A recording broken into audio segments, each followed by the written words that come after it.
Hi, I'm Linnea from Return of the Living Dead and Night of the Demons and a whole bunch more. You are going to see and hear the best podcast ever. The Baron's Hideout. Ooh.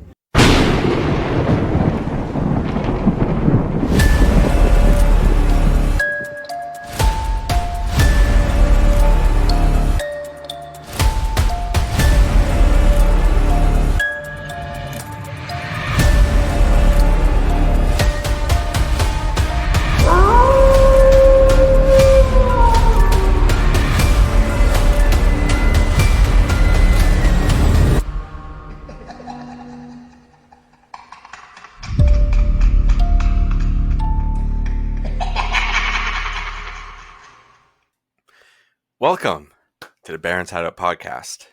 I'm your host, Dustin. I'm also Dustin.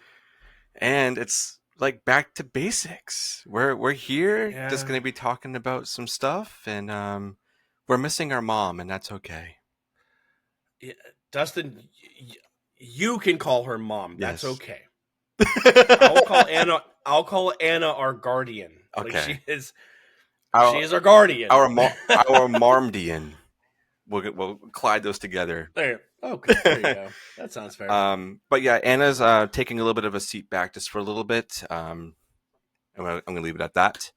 But Tonight we're going to be talking about a movie that I've kind of had on my personal list for a long time, and I'm honestly surprised it's taking me this long to be like, yeah, I think it's time to do it. It may not be the best. Actually, no, this is like the right time of year, I want to say, to do this movie because of the setting. It kind of feeds into summer, sort of. You get that feel a little bit, like it's kind of sweaty, blah, blah, blah. And that movie... Well, they go to a summer camp. Literally. But I guess you could argue as in the fall too. But we'll... No, this was summertime. They were playing racquetball or tennis. That's true. Yeah. That's true. Dude. But it is the 1981 The Howling. And I love werewolf movies. Big D loves werewolf movies. If you don't love werewolves, see yourself out right now.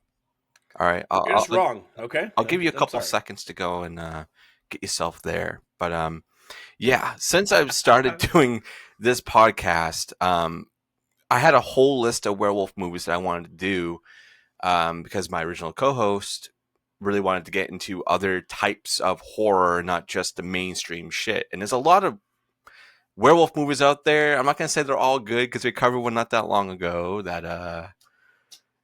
Hey, you stop that right now. I'm going to leave it at that.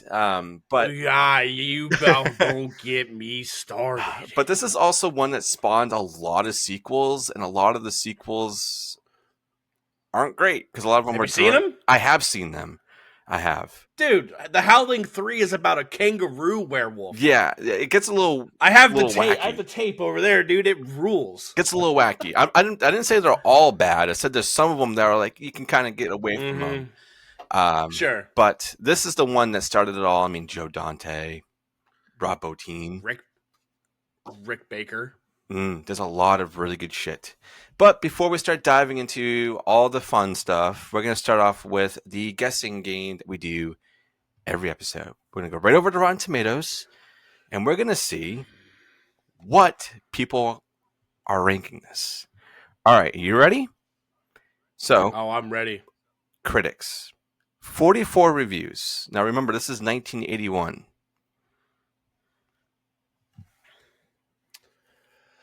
I think with the gravitas, because this movie does not... This movie is not left off of lists when people are like, my top 3 favorite werewolf movies. Yeah. Mm-hmm.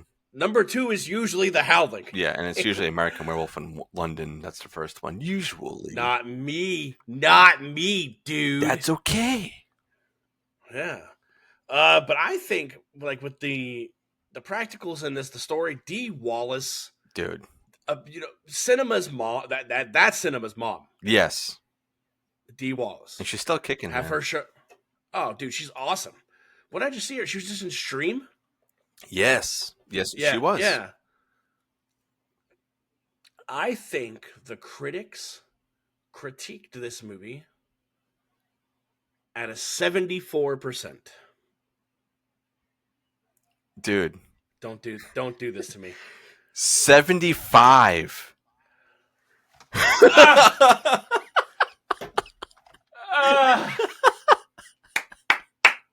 You almost got it, dude. You want to do a rewind? That hurts. That hurts almost as much as the shit y'all talked about Project Metal Beast. I mean, I had a lot of fun talking about that movie, but I'm definitely never going to go and rewatch that. All right. So now let's go over to the audience, which has 25,000 plus ratings. This movie's loved amongst the masses, dude. I'm going to easily give this an 88%. 60. All right. So this has been 1981's The Howling. Yeah. Yeah, we're gonna go somewhere else. Yeah, see y'all later, I guess. Oh, I just scrolled down. Sorry, I just scrolled down, and one of the movies that popped up was Wolfen. That's a movie. Yeah, hell yeah. What is your history with The Howling? Oh wow, I think I actually saw this before American Werewolf in London. I think it was playing during one of AMC's Fright Fests, like way back when I think they were doing like a weekend of werewolves or something like that, when they were doing like more themed things. And I remember seeing that. I had to have been, I don't know, like 15, 16 maybe. I watched this one, and it's kind of like what spawned my love of werewolves in a way, because of just how crazy some of these scenes are, and the practicals was just like, you can do that, and they did that. I literally thought this werewolf was real. I was like, this is a real thing. Fantastic, yeah.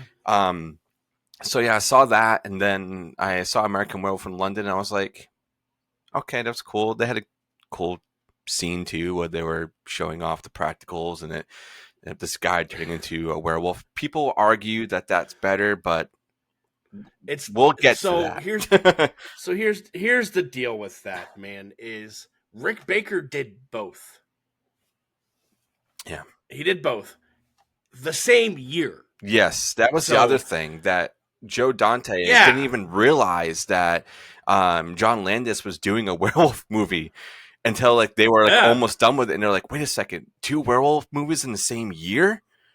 And of course, American Werewolf in London, they stole the shine from it. Dude, they created an Academy category for that movie, dude. I mean, no, that is true. But I don't know, man. Like so for me, man, like I remember watching this, like this is one of those coming back from trick-or-treating type of movies. Oh, that's a good way to playing on the Sci-Fi Channel. Yeah. Playing on the Sci-Fi Channel because it's not too scary. And the nudity that's in it, they can easily take out for TV. Yeah. So it's not really like a prominent, part of the story. So at a young age, I do remember watching this one a lot. Mm-hmm. And then growing up, working through the movie store, this is one that, whenever I would talk to anybody about Rick Baker or Rob Bottin, like they were like, oh man, I love The Thing. I'm like, oh yeah, well, have you seen The Howling? Yeah.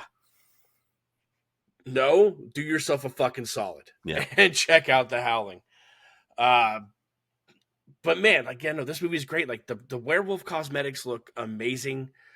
Even when we have old buddy, like the serial killer of the movie, when he comes into like the office and he has that fucked up face. Yes, it's right here on the shirt. It's kind of hard to see, but you can sort of see. Yeah. Well, no, it's like a melted goddamn face. Who was that? That was the character or the actor? The actor. Oh god, I don't remember actors' names. I'm so bad with that. His name is Ed, right? I know it too. I'm looking. Because Kevin McCarthy is the TV manager, and that dude is always R.J. Fletcher to me from fucking UHF. Yeah, that's who that is to me, man. Eddie Robert Picardo. No, I don't think that was him. But anyways, but like Johnny not Tardy only was in this. And not even just the werewolf costume. Like I said, that looks really, really good too. Mm-hmm. And not for nothing, not until maybe 2 months ago when Anna joined the show, my brain thought that was Tom Atkins. Yes. Yeah. I swear to God, dude. You the fooled haircut, me too when you were talking about it. I was like, no, there's no I didn't way. fool you. That's what I remembered. I wasn't fooling no one if I thought I was telling the truth. Yeah. Well, you made me believe it. I was like, no, he is in that movie. And I was like, wait a sec, is he in that movie? Dude, that stash parallels Tom Atkins stash, dude. And and I like that side story too, because like Dee Wallace, she's a news anchor, but she goes undercover, which is I find a little weird because it's like she's in the public eye. Like people already see her. They know who she is. Yeah. But this guy knows who she is. Yeah. And he's obsessed with her and ends up telling her where to meet him. Mm. Now, when she's in the phone booth, did you recognize old buddy? Yeah, that was outside the phone? Roger Corman. I don't know why the name was That's Roger Corman, dude. Because I was like Leo. I was like, yeah. I mean, and then the funny little thing, how he searches for the change because he's like a notorious penny pincher. Yeah. When it comes to making, I mean, you get the bang for your buck with a Roger Corman movie. Yeah, and of course, Joe Dante and him were close because Joe Dante for a long time was an editor and worked with him at Avco, and that's why this is an Avco film. And just the history, when you start looking at movies like this and you see similar people popping up, it always leads back to Roger Corman. R.I.P. I know he passed away. Yeah. Was it last year or the year before? And year. He lived his life, man. He was like, what, 99? It was 100 years old. That's a long fucking life. With like him, Stan Lee, Betty White, like they all lived long fucking lives, dude. But yeah, like they go to like this nudie place, this nudie magazine place where you go and watch shit. And I love it because we don't get to see him. Mm-mm. Like, and it's like all he does is talk. And he's like, are you wearing the dress I like and this and that? And dude, when he tells her to turn around and his voice starts getting very gutturally, I'm like, fuck. And I love that because we get a lore dump in this movie from the one and only Dick Miller. Oh, dude, he's so good in this movie. I love anything Dick Miller's in. He's good, so dude. Fucking good. Those are silver bullets. I gotta talk to a jeweler to see what I can price them at. Yeah, dude. He goes, take me to court or some shit like that, or bill me. Yeah, bill me. But dude, like getting the story from Dick Miller, because we kind of talked about this because over on the Flicks and Friends, you came on to talk about one of the other greatest werewolf movies of all time, Dag Soldiers. Dag Soldiers, dude. Yeah. Fucking Dog Soldiers, kid. And we were talking about like, why are they breaking the rules? Like, why? I thought we all were under the assumption that werewolves are only full moon creatures. And Dick Miller's like, he goes, idiots. Yeah. That's not the deal. And he sits there and lays out this lore. And I love those characters. That's like Ray Stantz, like from Ghostbusters. Like Ray Stantz, the occult that he's into, it's like the knowledge that he brings to the team is like literally unworldly. Yeah. Mm-hmm. And that's what I really like about Dick Miller. Like you have those fucking nuns that walk into yeah.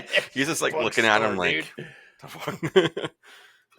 and his bookstore's all about demonology, warlocks, werewolves, and creatures, and tarot cards, and all that shit. I want to hang out in that shop. Yeah, dude, it's pretty fucking rad. And apparently, there's a chair in there made of human skin that is from the original Texas Chainsaw movie. Repurposed prop. Yeah. Interesting. Ask me about a movie I don't like, and we can talk about the Texas Chainsaw Massacre. Okay. Yeah, can't stand it. I'm sorry, you heard it here first. I am a hater of that movie. Fair enough. Yeah. But dude, like let's talk about these werewolves, man. The fact that they're upright on twos, dude. Yeah. And we watched like when we have our not our main girl. It's the other news anchor. I can't remember her name either. Terry. She goes to investigate the summer camp. Dude, all right. So I was rewatching this before today, and I was jumping around and going to some key spots. And this scene, this whole movie, like, it's pretty playful in a way where you don't feel like dread too much, or like it's like, okay, there's a little bit of comedic relief on some things. What? Dude, there's the whole reason they're there is her traumatic experience. Well, besides that, like you're following that, but this scene with her investigating, she's by herself, and it's like they turned up the mics too, so you hear all of the wilderness outside, which I was like, the ambiance. This is crazy. And then when she starts going inside, and this is what really got me, and I had to rewatch this because I was like, I don't remember it being this tense. But as soon as she goes inside, she's taking out her camera and she's doing it, like all the sound is gone, and you're like, what is happening right now? I'm like, what is gonna happen? Like, even though I've seen this movie tons of times, I'm like, what's happening? Like, the tension on this is insane. And then there's like little things that happen here and there, and then she finds the room, you know, where they found earlier with his previous lair, I will say, and she's taking pictures of it, and then the door starts freaking knocking down, and it's like, what the fuck? Like, the tension on this is insane. And then it builds up to, we technically do see the werewolf, not super clear at this point, but we see bits and pieces that are really good. And then like hands grabbing her shoulders because of where she's at. Yeah. And then she's trying to get out and opens up the window and falls down and just conveniently falls next to a hatchet. It's like, I'm going to take the hatchet. Yeah.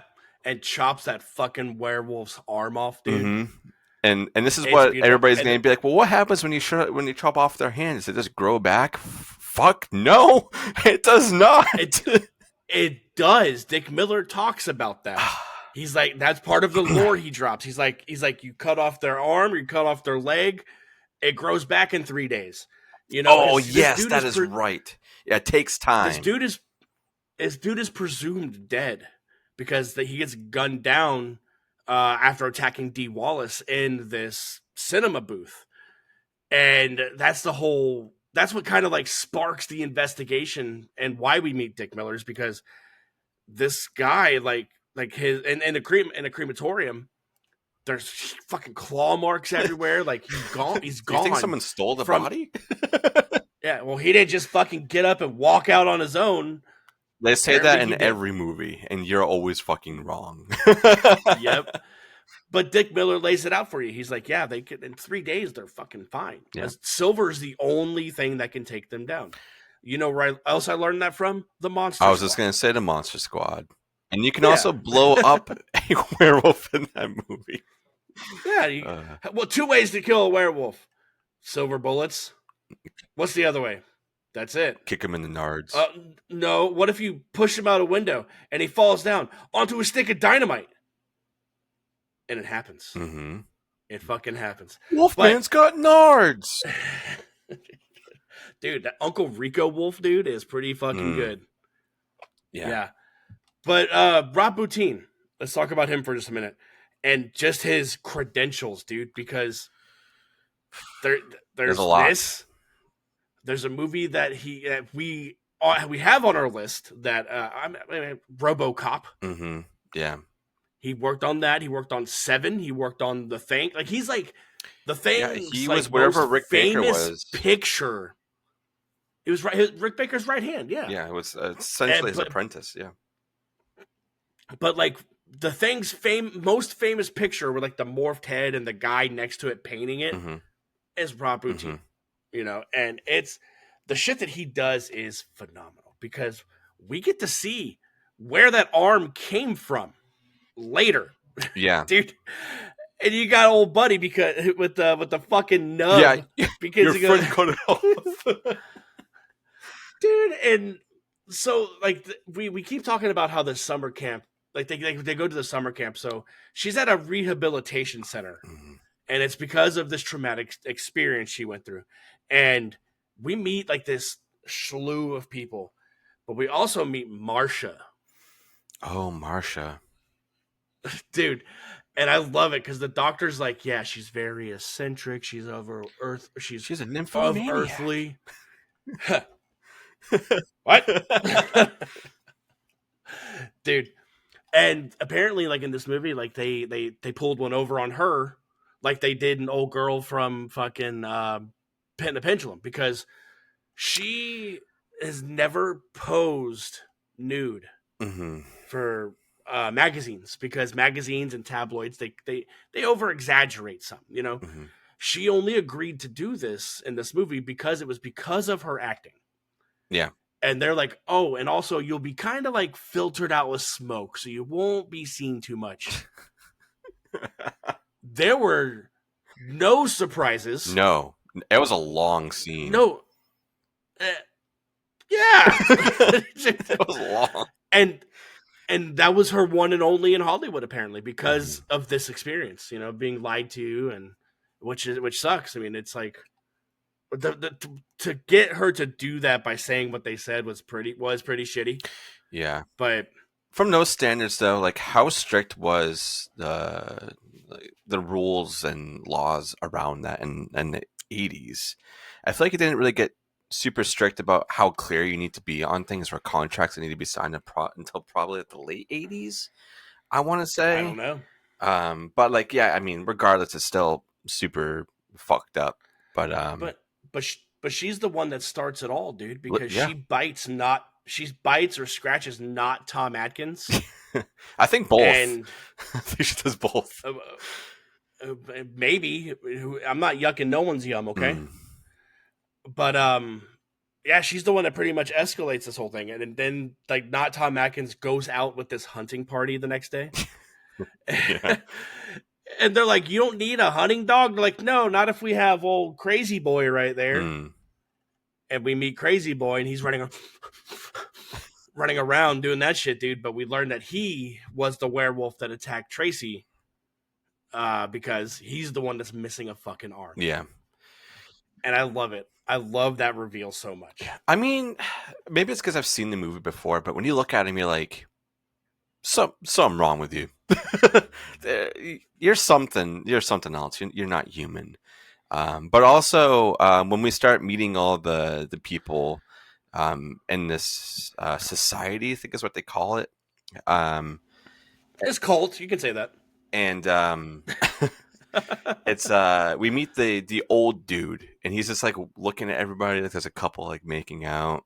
There's people behind him dancing. There's shadows, and he just looks at the fire and he goes, "Burn me! Take me out now!" And that's what I really like about werewolves is like, it's a curse. Yeah, like yes. they don't ask for this, you know. Like, and of course, like the younger people, like the neighbor, what's her name? Oh boy, I don't remember her name. She befriends Dee Wallace really quick in this. But the younger folk, they are stoked because they're young. It's like an endorphin. It's like they want to experience this high. But the people who don't want it, like this older guy that's in this, like, what else does he have to live for at this point? You know, and that's, again, I love it. Like in the Wolfman and Monster Squad, you know, he doesn't want to be a werewolf. It's just he unfortunately was fucking cursed by an old gypsy lady. Yeah, which they played. There's an after credit scene on this too, where they actually have the ending or scene from the Wolfman, which I thought was really, really cool. And that's played throughout the movie too. Like, there's a couple of times where it pans to them watching it, because I'm not gonna say I don't think it was public domain, but it's maybe because the Sandlot did it too. The Sandlot was playing the Wolfman. Yeah, it might have been public domain. Yeah, I think at that point it probably was. But even like out of the gate of this movie, because we meet the doctor like very early. Like he's like one of the first people we meet, and he's talking about human and animalistic like magnitude in humans and how they act a certain way, blah blah blah, and all these other things. So it's like you're already kind of like, well, I know the movie is called The Howling, but you're kind of laying it on a little thick there, dude. Yeah. So, did you watch the Creep Show? Yes, I did. Did you watch their holiday episode? The Christmas one. It was its own special. Yeah. Yeah. So if let me pitch this. If you were to be aware, what would you be aware of? Aware of what? Because in that episode, there's the were-turtle, there's the were-boar, the were-cheetah. Damn, dude, that's a tough question. The were-hawk. I want to go flying around, dude. Okay, that'd be fun. So you would have the anthropomorphic look of a person, but with like a hawk head and some wings, and just like little like feathers underneath my arms. That'd be cool. That's terrifying. Yeah. Hey, it's fun for me. I can go fly around and catch my prey. Yeah. Huh. What about you? I like the idea of a were-tortoise, dude. That's just so funny. That's cool, I like that idea a lot. Or like a were-rhino. The rhino would be super terrifying. Oh my god, I'm not going anywhere near you. Fuck that. Well, we have that Rocksteady, dude. Like that's a Ninja Turtles villain at that point. Yeah. But yeah, no, I think being aware would be pretty neat. But again, that's me thinking from outside the box. The people who are cursed with this don't want to be, you know, or some of them don't want to be. Like this serial killer obviously wants to be cursed because he likes killing. The doctor definitely doesn't. Jumping to the end. I mean, this movie is old now, so it's like whatever. But it's an hour. Yeah. When our our savior comes and he grabs the silver bullets and starts shooting up everybody, with the silver bullets, he shoots the doc and he goes, "Oh, thank God!" Yeah. Oh, woo! Oh, thank you. This curse is gone now.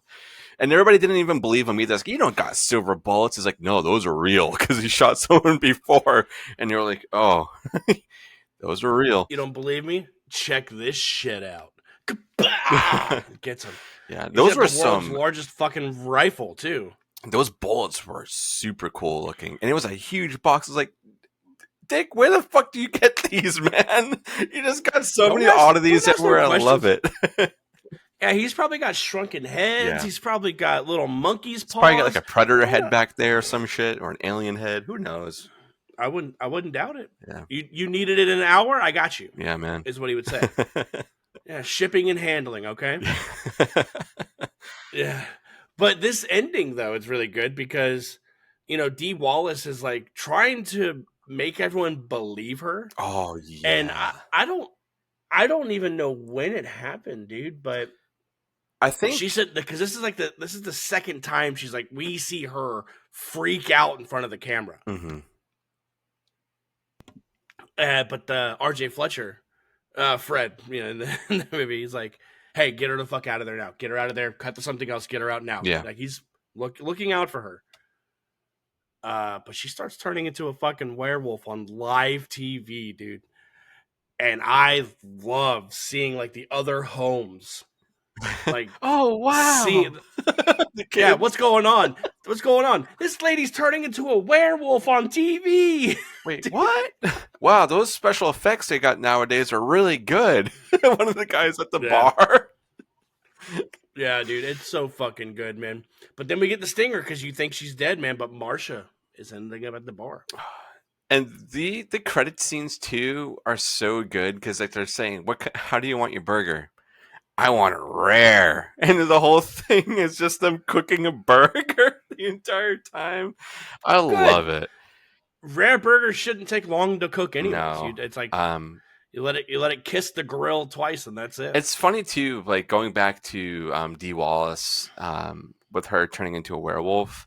We've seen all these other variations of them, but she was like the cutest looking werewolf. It's like, just leave her be. It's Dee Wallace. Like exactly. Got like such like puffy hair. It reminded me of like this one, it's got like puffy hair all around it, or like Teen Wolf vibes. She reminded me a lot of the werecats from Scooby-Doo on Zombie Island. Oh yeah. Okay. That's a good one. That's what she reminded me of. Yeah. But write that one down. Adding it to the list. But yeah, it's just really sad because she's like, I got to do this to have everybody believe. But like another thing that Joe Dante was doing about this movie was like the whole like news way of like, people believing the news in certain ways, or having people on, or like he's always had like social commentary on like almost every single one of his movies. Very, very prominent. He's always been like that. And this is one of them. It's like, well, we got to do something really big for people to believe us. But if you do something too big, people are going to be like, what? That ain't real. Fuck that. Dude, I loved when you have old buddy in the bathroom on tonight's news, this and that, this. And Tom Adkins walks in, he goes, well, hey, Tom, how you doing over there? Yeah. Hearing the radio voice is awesome, dude. That was a pretty fucking good gag. Tonight on Serial Killers Galore, we are here to discuss the brutal killings of your neighbors. Whoa! But what's rad is like this movie spawned opportunity for Joe Dante because he got Gremlins right after because of this movie. I think before this was Piranha. Piranha was like his first movie, right? He did Piranha. He did this. What else did he do? He did so many things. So I had something on top of my brain, but yeah, of course it was Roger Corman. That's where his fucking footing was. Mm-hmm. I'm looking. He did Looney Tunes back in action. He did some episodes of Erie. Oh, he did the Burbs. He did some episodes of Erie, Indiana. Twilight Zone, the movie. Rock and Roll High School. That's another Roger Corman joint with the Ramones. High School. Grand Theft Auto. There was a lot of stuff, and obviously he did. Where was it? Sleepwalkers, which a lot of people really like that one. That was a Stephen King one. Mm-hmm. But there was. This was the time of like Roger Corman allowing people to start shining on their own. Like we just talked about Slumber Party Massacre 2, and the director of that was underneath Roger Corman as an editor. I'm pretty sure at some point in her life, and it's just really cool to see somebody who, like Roger Corman, has made so many movies, right? Like Little Shop of Horrors, the original, and like so many other things surrounding that, and him being like, here, you guys have done your time. I'm going to try help funding your movie. Go make it you want. And now we have this beautiful movie with beautiful transformations. Like the scene in this movie is insane. And before we even get to that, we get a little teeny tiny taste with the hand that gets cut off, with it transforming back to human. And it's just like, whoa. It's flopping around. It's like, what the fuck? And then, it's just great. And it's not a fast process that they want you to see everything. It's like, I want to see like a 5-minute scene of things just moving and popping, shirts breaking, the mouth elongating, and just, it's so fucking good. And it is very on par with American Werewolf in London because of who was attached to it. Like Rick Baker technically did this before American Werewolf in London. Yeah. So this movie was like his test run to that scene that we got in American Werewolf in London. Yeah. And I like that. And I like whenever scenes like that happen, like in American Werewolf in London and this, it's like the transformation shouldn't be smooth. Oh, no. Like, it has to hurt, right? Like, everything that they go through, you feel like... Unless you're getting off with the pain, which I think our main bad guy really enjoyed it. Yeah, have Itchy the Killer be a fucking werewolf. Watch what happens. Oh yeah, I don't want to be anywhere near that. Nope. Yeah, I'm gone. But having like, overgrown arms and like the snout itself is a whole new feature. Yeah. So I feel like it has to be painstakingly long, and we get that. So which I really dig. Where do you place this movie in your werewolf? I'm going to say werewolf top 4. Okay. This I love this one so much, but it's probably going to be like number 3 out of my top 4. Because there's other ones that are on there. One that I saw. What are the other ones? One I just saw recently, and some people probably be like, "That fucking movie." But I love it just because it's just it's one setting and it's outrageous. Is Howl, the one that's on the train? I don't know if you've ever seen that one. That one's really good. That's technically my number 2. Okay. My number 1 is Silver Bullet. I think will always be that one because alongside seeing this one, I also went down after I saw American Werewolf in London. I saw that one. I was like, this is good. It's Stephen King. I love Stephen King. And this is a lot of fun parts in that one. And number 4, that one's always going to be a tough one. I kind of just leave that one open because I always find something new that I really, really like. Sure. But yeah, definitely my top 3 would be that. Did I say what my number 1 was? I think I did. Silver Bullet. Silver Bullet, yeah. So that's the same for me. My favorite werewolf movie is Silver Bullet. Like, I love the werebear. I love, Gary Busey speaking in full sentences. Gary Busey. Scary Busey. So good. Dog Soldiers, number 2. Dog Soldiers just fucking rules, dude. It's so good. This, like the Howling. And like you, man, my number 4 will probably stay open. I mean, if I have to put one there. There's so many, dude. Yeah. And the problem is with there being so many, there's not really a ton of really good werewolf movies. And that's the thing that upsets me. Yeah. I don't know. Maybe, you know what? Fuck it. Wolfman. Fuck it. That's my number 4. You know what? It paved the way for everything. It started most of the lore. I mean, more came as we went along and things were changed. Things were kept the same. But that was really good because that also has a really good transformation scene. And that was back in the fucking 30s, dude. And for them to do that and how long it took them to do things like that back then, way more time than what we would have seen in The Howling. Even though that was a very long scene and there was a lot more moving parts to it, like the bladdering, is that what they call it when it's like puffing out, like all those the bladders was really, really, really cool. Like the pneumatic stuff. Even like the eyes, when he opened up his eyes and then they were all white and then later on they turned into like the animalistic eyes where it's like orange and shit. So cool. And the fangs, it's amazing. I don't want to go up against that at all. I'd probably say my 4th is Bad Moon. Bad Moon's pretty good. Yeah.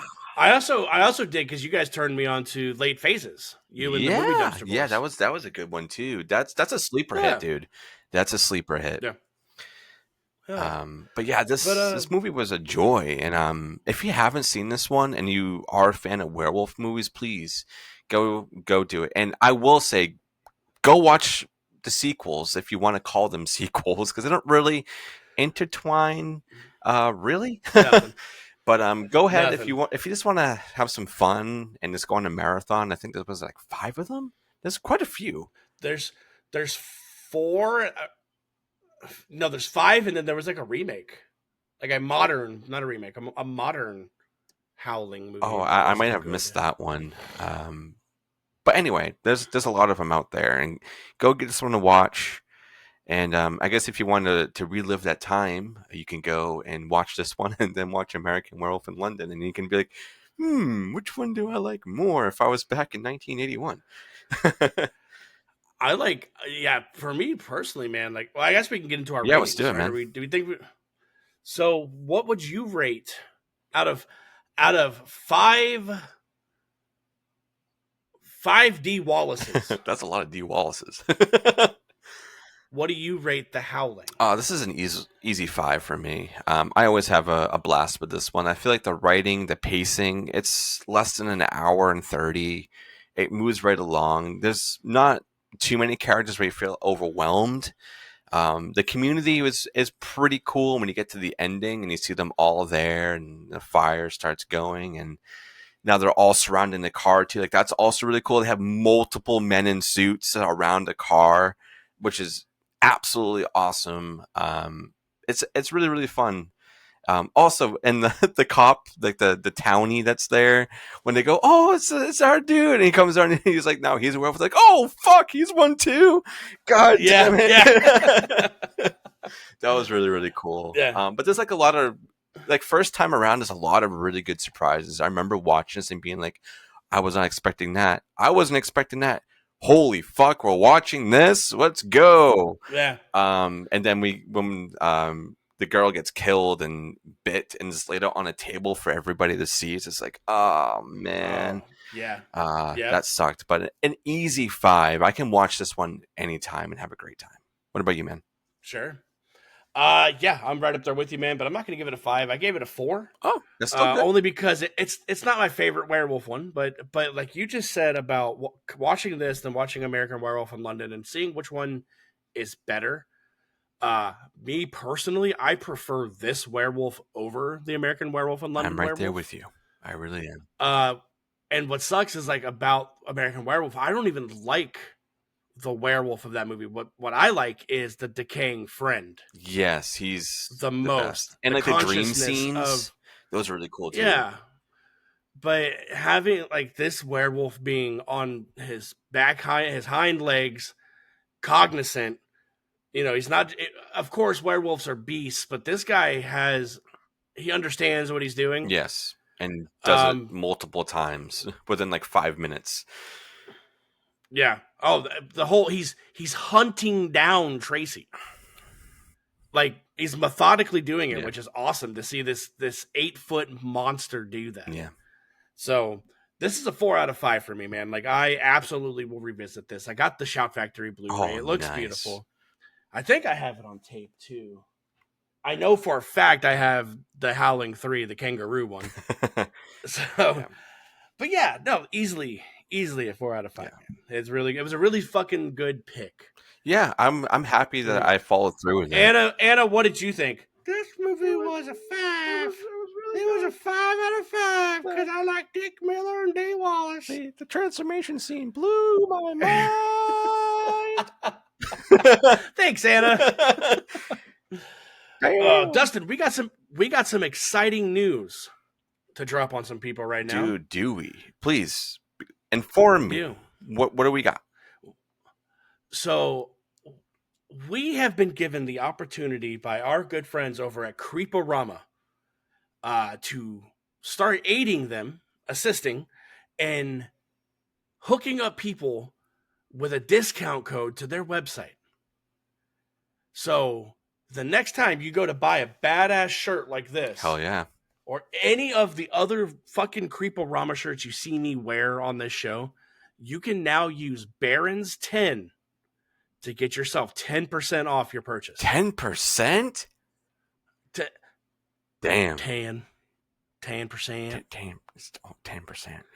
Dude, they just dropped a Big Trouble in Little China line, and I had to buy one of those shirts. They have a Club Dread I just saw that. I was like, dude.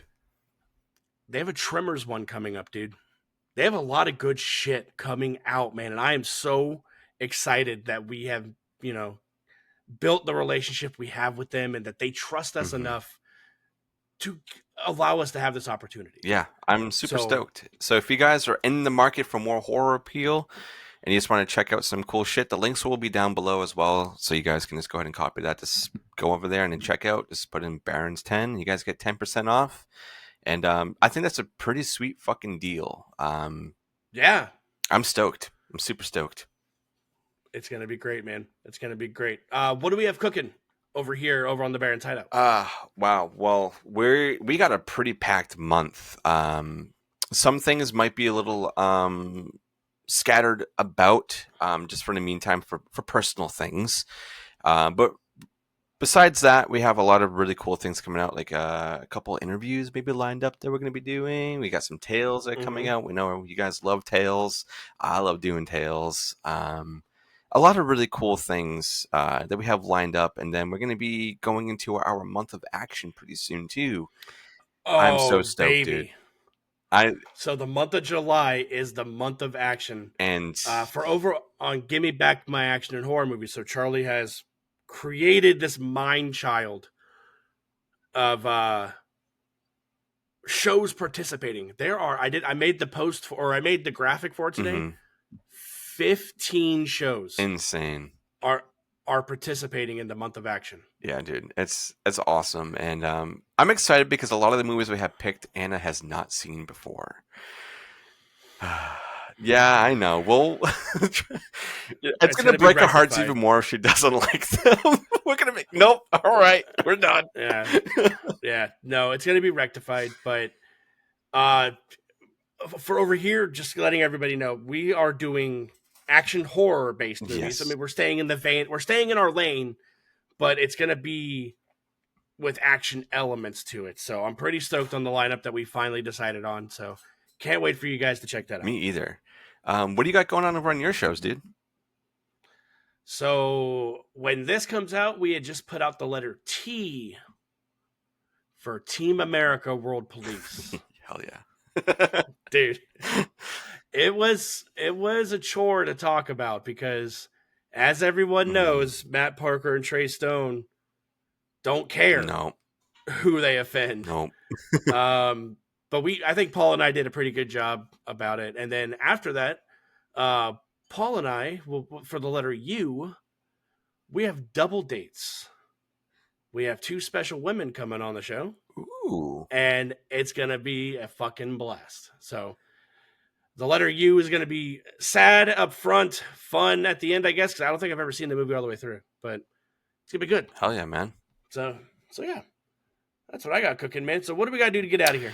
Just thank everybody. And for you guys being here every week, supporting us, and now having Creeporama over here, giving you guys a sweet-ass fucking deal, I think is amazing. A fucking deal, kid. Yeah. Yeah, dude. So if you guys are over on audio platforms, as always, make sure you guys are rating us over there, leaving some comments and sharing it. And on YouTube, go ahead and subscribe, comment, share, like. All that stuff means a lot to us. And engagement, I say a lot, and it does mean a lot. It always helps us out. And I love seeing people finding our show and talking about it. Like, I think every week we get like some really nice big comment, and I usually share it with the team over here. I'm just like, this just makes me feel good. Yeah, like having people discover the show and be like, you guys are talking about a movie I haven't seen anybody talk about in forever, and the fact that you guys love it, that's awesome. And yeah, what'd they say about Project Metal Beast? Yeah, that's what I thought. But yeah, it's always really cool to see those things. So keep them coming. And as always, if you want to support us further, you guys can go right over to our Patreon for $2 a month. $2, Bob. And you guys get everything up to a week early. And we just love being here, chatting about movies, building this community. We have a really cool interview lined up that is in the books right now. We have one that's still being figured out, but we'll probably talk about it next week. But I'm very anxious to say what it is, but I don't want to. We're gonna hold you guys at the end. It's gonna be like the little hot dog or whatever on at the end of the stick with a dog. Like a hot dog? I don't fucking know. A fucking hot dog. But yeah, dude, I'm really, really stoked for what's to come. And thank you guys so much for being here. And as always, we'll see you on the next one. Later.